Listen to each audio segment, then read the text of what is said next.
ठाणे पूर्वेकडील कोपरी परिसरातील वाहतूक कोंडी कमी करण्यासाठी उभारण्यात येत असलेल्या सॅटिस 2 प्रकल्पाचे काम येत्या डिसेंबर अखेरपर्यंत पूर्ण होणार असल्याचा दावा भाजप ठाणे जिल्हाध्यक्ष ॲडव्होकेट संदीप लेले यांनी केला आहे. पंतप्रधान नरेंद्र मोदी यांच्या नेतृत्वाखालील केंद्र सरकारच्या 12 वर्षांच्या कार्यकाळ पूर्तीनिमित्त भाजपच्या विकास यात्रा अभियानाअंतर्गत ठाणे रेल्वे स्थानकाजवळील कोपरी पूर्व परिसरातील सॅटिस 2 प्रकल्पासह विविध विकास कामांची पाहणी करण्यात आली.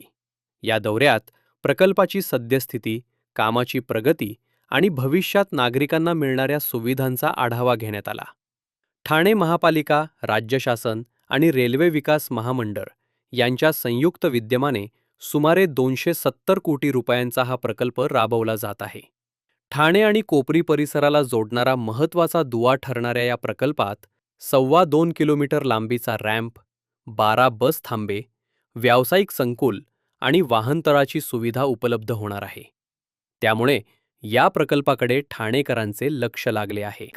हे मोदी सरकारला 12 वर्ष पूर्ण झाल्याबद्दल विकास यात्रा असा उपक्रम आहे. जिथे जिथे विकास कामं चालू आहेत, केंद्र असो, राज्य असो, महानगरपालिकेचे असो, त्या ठिकाणी जायचं आहे, प्रत्यक्ष भेट द्यायची आहे, त्या कामाची पाहणी करायची आहे आणि लोकांना सुसंगत काम चालू आहे, त्यात काय अडचणी आहेत का आणि ते काम किती प्रगतीपथावर आहे याची माहिती देऊन ते केंद्र सरकारला त्याची रिपोर्टिंग करायची असं आम्हाला जबाबदारी देण्यात आली आहे.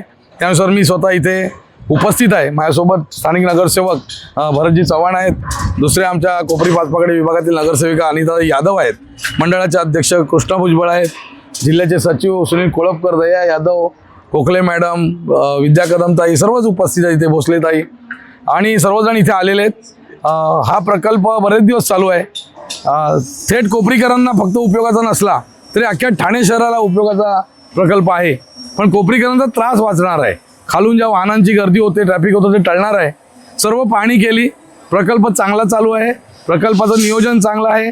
पश्चिमेच्या सॅटिस प्रकल्पात ज्या चुका झाल्या त्या संपूर्णपणे या प्रकल्पामध्ये ओव्हरकम केलेल्या आहेत हे देखील आढळतं आहे. फक्त एक महत्त्वाची त्रुट आम्हाला आढळली, ती आम्ही निदर्शनास आणलेली आहे. हे इंजिनियर आपले सिकंडे साहेब आहेत, काटे साहेब आहेत, त्याच्यानंतर वाघ साहेब आहेत, इथले इंजिनियर आहेत आणि प्रोजेक्ट मॅनेजर आहेत. या सर्वांना आम्ही माहिती दिलेली आहे. त्याच्यामध्ये फक्त काय झालं आहे, याच्यावर रेल्वेने काय केलं की 8 माळ्याचं कमर्शियल कॉम्प्लेक्स केलं आहे.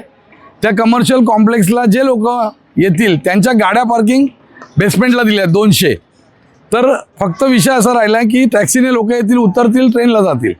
परंतु जे खाजगी चालक येतील आपल्या कुटुंबांना घेऊन, आपल्या पत्नीला, मुलांना गावी सोडण्यासाठी, तर मग त्यांना आज सोडायला नवऱ्याला जाता येणार नाही, कारण त्याला गाडी पार्क करायला इथे व्यवस्था नाही आहे.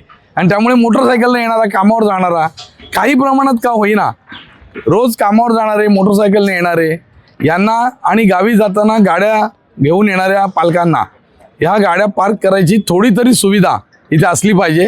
इथे फक्त ड्रॉप पॉईंट केलेला आहे किंवा टॅक्सी पॉईंट केलेला आहे, रिक्षा पॉईंट केलेला आहे. म्हणजे ड्रॉपिंग एरिया आहे हा.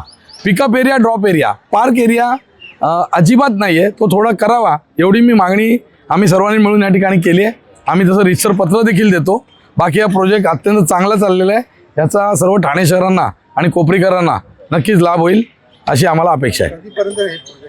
यांच्याशी आता आम्ही चर्चा केली. यांचं म्हणणं आहे या डिसेंबरपर्यंत हे प्रोजेक्ट पूर्ण होणार आहे.